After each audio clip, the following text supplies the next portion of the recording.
Welcome to my YouTube channel. For today's video is, ang ituturo ko sa inyo is yung kantang Living Hope.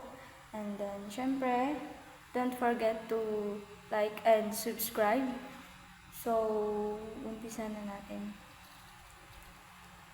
And so, first is, ito yung fret, first fret, second fret, third fret, fourth fret, fifth fret, and the others. Ayan, so yung string naman is first string, second string, third string, fourth string, fifth string, and sixth string. Ayan, so Living Hope, key of G tayo. And yung sa second fret is fifth string. And then, sa third fret is yung sixth string, yung pinakalas dito sa taas. And then, yung again, third fret sa first string. So, ito po yung G. And then, next is B. Second fret, third string. Third fret is first string. And then, third fret again, second string. Ito po yung G. And then, E minor is second fret, fourth and fifth string. Dalawa lang siya. And then, yung C naman is sa first fret, second string. Second fret, fourth string. And then, sa third fret is fifth string. So, yan siya. First, second, fourth, and then fifth. Tapos, yung strumming natin is down, down, up, up, down, down.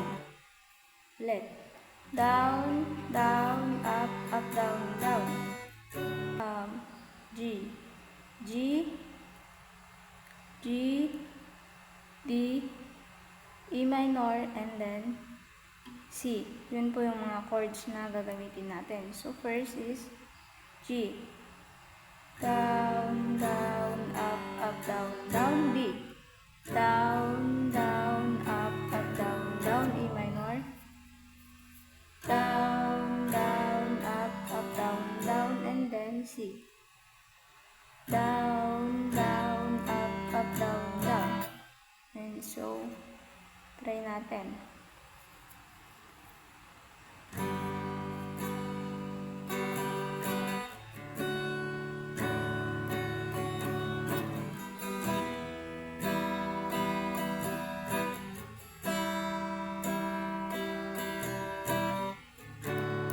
Ganun. And then, natin nakakantahin with intro. 1, 2, 3, go!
So, yun yung verse 1 and verse 2 niyan. Then, yung chorus, yung chords niya is C, G, D, and E minor.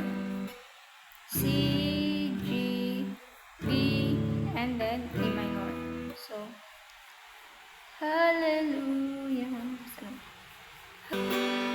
Hallelujah. Praise the one who set me free. Hallelujah. Death has lost its grip on me. You have broken every chain. Salvation. Jesus Christ. Okay, so hanggang dyan lang muna tayo guys. So, sana may natutunan kayo and thank you for watching.